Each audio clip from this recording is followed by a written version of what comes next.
Ito mga kapraps ang kalsada, bagong gawa lang po yan. At ito naman po ang property na i-offer ko sa inyo ngayon. Tabing-tabi lang po ng kalsada. Ang property na ito ay isang farm lot na may kabuuang sukat 2.5 hectares or 25,899 square meters. Ito ay matatagpuan natin dito sa bayan ng Pagsanhan, Laguna. Ito ay titulado, patag na patag po ang lupa. Ayan lang po ang kalsada mga kapraps. Napakaraming mga tanim na mga puno ng niyog. May mga prutas po, kagaya po ng mga rambutan, mga lansones, mga puno ng chiko, may mga dalandan, mga saging, at iba pang mga pananim. Ang distansya nito sa town proper ng Pagsanhan ay nasa 15 minutes drive. Ganon din po sa mga iba't ibang establishment tulad ng mall, groceries, mga drugstore, mga bangko, hospital, at iba pa. Napakalapit lang din po nito sa Provincial Road. Nasa 3 minutes drive lang po, mararating na natin ang Provincial Road. Meron itong boundary na sapa sa bandang likuran. Pwede itong gawing subdivision, pwede rin po kayo magtayo dito ng rest house, at pwede rin pong i-develop para gawing resort mga kapraps.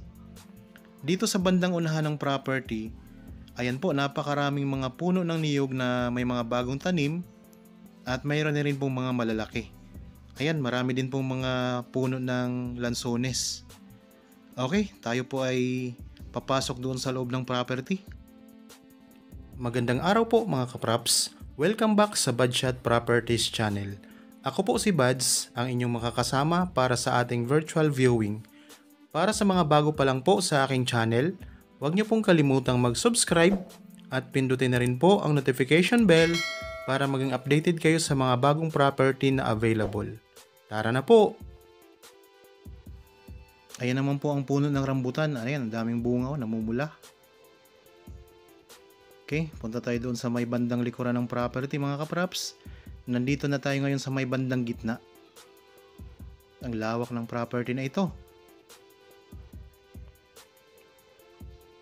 So ayun naman po, napakaraming mga niyog. Pwede kayong mag-alaga dito ng mga alagang hayop, kagaya ng mga baka, mga kambing, mga manok, at iba pang mga gusto nyong alagaan mga kapraps. Gaya po niyan, pwede rin kayong mag-alaga ng kabayo dito mga kapraps. Tuloy-tuloy lang po tayo sa pag-iikot. Para po sa mga interested sa property na ito, pwede kayong tumawag para sa karagdagang impormasyon. Meron tayong Viber, cellphone number, Facebook Messenger, at pwede rin kayong mag-direct message dito sa YouTube channel or mag-comment mga kapraps. Ang ganda ng lupa oh. Nababalot na rin po yan ng mga Carabao grass. Dito sa bandang likuran mga kapraps, maraming mga lansones. Ayan naman po ang puno ng chiko. Ayan, ito ang mga lansones oh. Tapos doon sa bandang dulo mga kapraps, marami ding mga rambutan naman. Tapos ayun, may mga bakante pa para pwede nyong taniman pa ng iba pang mga prutas na gusto nyong itanim. Yan, dito may chiko din oh. Ayan, mga rambutan. Ang gandang property. Ayan naman po ang lansones. Ito naman po ang puno ng mangga.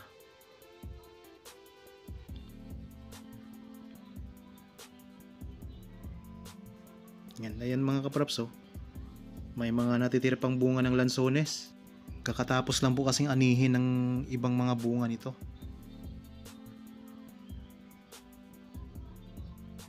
Yan, ito naman po ang mga puno ng dalandan. Talagang napakaraming mga prutas dito sa loob ng property. Yan, mga rambutan naman to.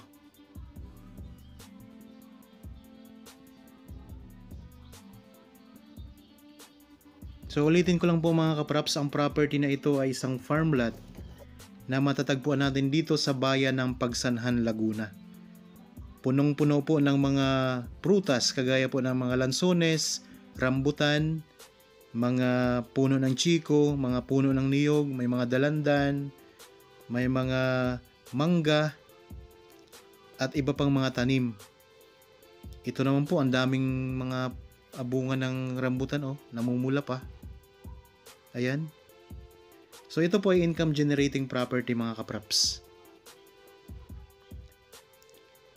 Ang distansya nito sa town proper ng Pagsanhan ay nasa 15 minutes drive. Ayan, ito po, may mga tanim din na kawayan. So pwede kayong pumutol dyan para gamitin nyo kung sakaling magpatayo kayo ng maliit na kubo na yari sa kawayan. Ito, mga kapraps, mayroon pang puno ng durian. Ayan, ang laki ng puno ng durian dito. So talagang maraming mga tanim ito. Punong-puno ng mga prutas.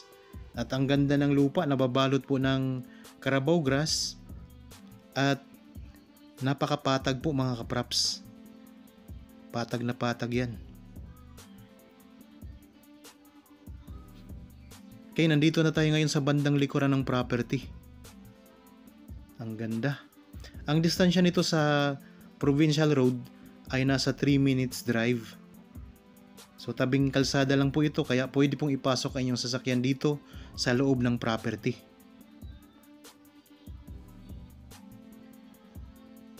Ang ganda. Ayan po, sana nagustuhan nyo ang property na ito. Para po sa mga bago pa lang sa aking channel at napadaan lamang po dito sa aking channel, huwag nyo pong kalimutang mag-subscribe at pindutin na rin po ang notification bell para maging updated kayo sa mga bagong property na i-over po namin. Maraming salamat po, lagi tayong mag-iingat at God bless po sa ating lahat, mga kapraps.